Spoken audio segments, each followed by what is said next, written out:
గురుగారు నమస్కారం. నమస్తే.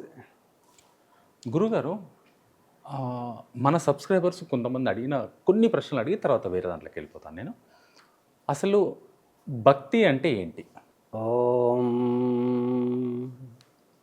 శుక్లాంబరధరం విష్ణుం శశివర్ణం చతుర్భుజం ప్రసన్నవదనం ధ్యాయేత్ సర్వవిఘ్నోపశాంతయే అగజానన పద్మార్కం గజాననమహర్నిశం అనేకదంతం భక్తానాం ఏకదంతం ఉపాస్మహే. ఓం శ్రీకశ్యపాత్మజం భానుం సహస్రకరణోజ్వలం సర్వరోగహరం మిత్రం సూర్యదేవం ఉపాస్మహే. ఓం శ్రీ గురుభ్యో నమః.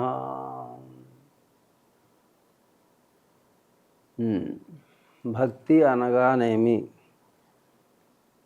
భగవంతుడి యందు అరమరికల్లో లేనటువంటి ప్రేమ కలిగితే దాన్ని భక్తి అంటారు. ఏమిటి అరమరికలు లేని ప్రేమ అంటే, మామూలుగా ప్రేమ అనేటటువంటి పదం వింటుంటాం. ఇప్పుడు ప్రేమ అంటే మనం ప్రేమించినటువంటి వ్యక్తి, ఆ వ్యక్తి నుంచి మనం ఏది ఆశించకుండా ఆ వ్యక్తి కోసం మన త్రికరణ శుద్ధిగా అంటే మనసా వాచా కర్మణ వారి యొక్క ఆనందం కోసం మనం జీవిస్తే దాన్ని ప్రేమ అంటారు. ఇప్పుడు ప్రేమించామని ఇప్పుడు అంటున్నటువంటిది అది ప్రేమించడం కాదు, కామించడం. దానికి ప్రేమ అనరు, కామం అంటారు. అయితే ఒక వ్యక్తి యందు తనకి కలిగినటువంటి భావం, తన కోరిక ఆ వ్యక్తి ద్వారా తీర్చుకోవాలి అని అనుకుంటే ఆ కోరికను తీర్చుకుంటాన్ని కామం అంటారు.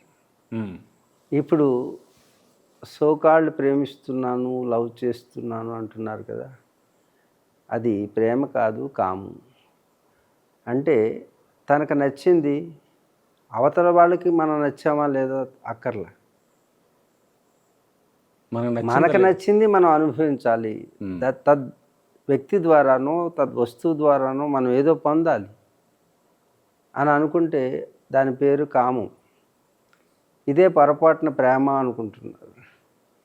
ప్రేమకి అవతలి వ్యక్తి నుంచి ఏది పొందాలనేటటువంటి ఉండదు.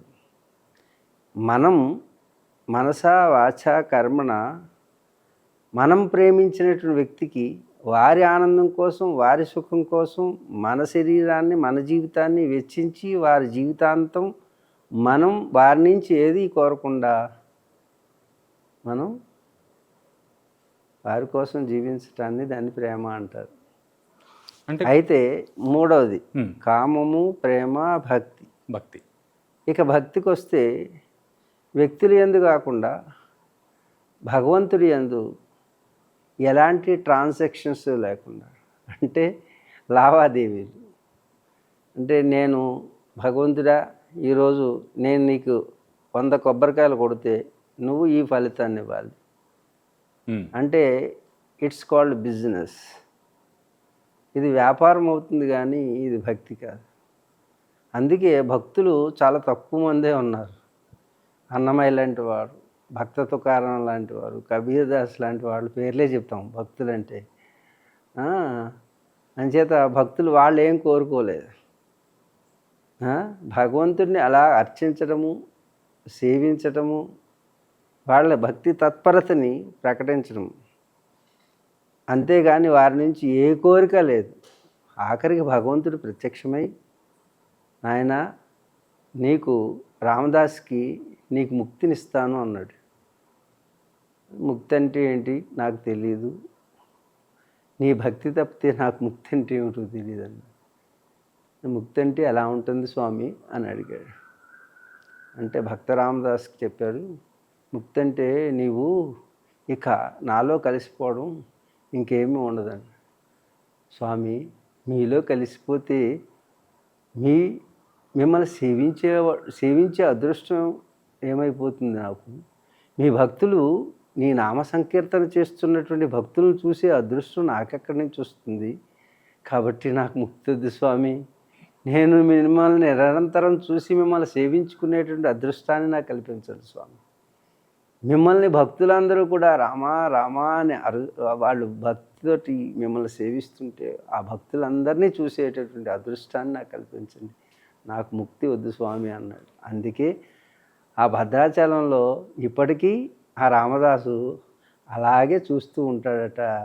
అంచేత ముక్తి కంటే నాకు భక్తే ఎక్కువ అని చెప్పినటువంటి వాడు ఏమీ కోరికలు లేవు నీ పాదసేవ తప్పితే అని అనుకున్నాడు. అలాంటి భక్తులు కొందరే ఉన్నారు, వారే ఈనాటికి కీర్తించబడుతున్నారు. భక్తి మొదటి భక్తి, ప్రపత్తి, శరణాగతి అని 3 ఉంటాయి. మరలా కామము, ప్రేమ, తర్వాత భక్తి. కామంలో కోరికే ఉంటుంది, ఎదుటివారిని అనుభవించాలి, వారి నుంచి ఏదో పొందాలి. రెండవది ప్రేమ, మనం ప్రేమించిన వారి కోసం మన జీవితాన్ని సమర్పించడం. ఇక మూడవది భగవంతుడి కోసం మన జీవితాన్ని సమర్పించడం, వారి నుంచి ఏది కోరుకోకుండా ఉండడం. ఇది భక్తి. ఇక భక్తిలో మనం చూస్తున్నాం, ఏ గుడికి వెళ్ళినా సరే భక్తులందరూ కూడా ఏదో కోరికనే పెట్టుకునే వెళ్తున్నారు. మరి కోరుకోవద్దా అండి భగవంతుడిని అంటే, నువ్వు కోరుకున్నా కోరుకోకపోయినా భగవంతుడు అనేవాడికి నీకేది కావాలో ఆయనకి తెలియకపోతే ఆయన భగవంతుడు ఎలా అవుతాడు? కాబట్టి దేవుడికి అన్నీ తెలుసు. కాబట్టి మీరు కర్మణ్యేవాధికారస్తే మాఫలేషు కదాచన అంటారు. అంటే నీ పని నువ్వు నిబద్ధతతో చేస్తే నీ పంచకి ప్రపంచం వస్తుందని ప్రబోధాల్లో నేను రాశాను. అంటే ఎవరి పనిలో వాళ్ళు భక్తితో, ప్రపత్తితో, శరణాగతితో చేసినట్టయితే ఫలితం దాని అంతటా అదే వస్తుంది. మీరు చేసేటువంటి పనిలో లోపం వస్తే అది లోపభూయిష్టమైనటువంటి ఫలితాన్ని అందిస్తుంది. అందుచేత నీ పనిని నీవు ఏ పనైనా, ఏ వృత్తి అయినా, మీరు చేసే వృత్తిలో మీరు సఫలీకృతం కావాలి అంటే మీరు తప్పకుండా ఆ పనిని నిబద్ధతతో మనస, వాచ, కర్మణ ఫలితాన్ని ఆశించకండి. ఫలితం దాని అంతటా అదే వచ్చి తీరుతుంది. నిబద్ధత లోపిస్తే ఫలితం కూడా లోపభూయిష్టమవుతుంది. కాబట్టి ఏ వృత్తి చేసేవాళ్ళు ఆ వృత్తిని గౌరవించి, అది భగవద్దత్తమైనటువంటి వృత్తిగా భావించి మీరు ఆచరించినట్లయితే ఆ పని ఫలితాన్ని ఇస్తుంది. ఆ పనియే పరమాత్మగా మారుతుంది.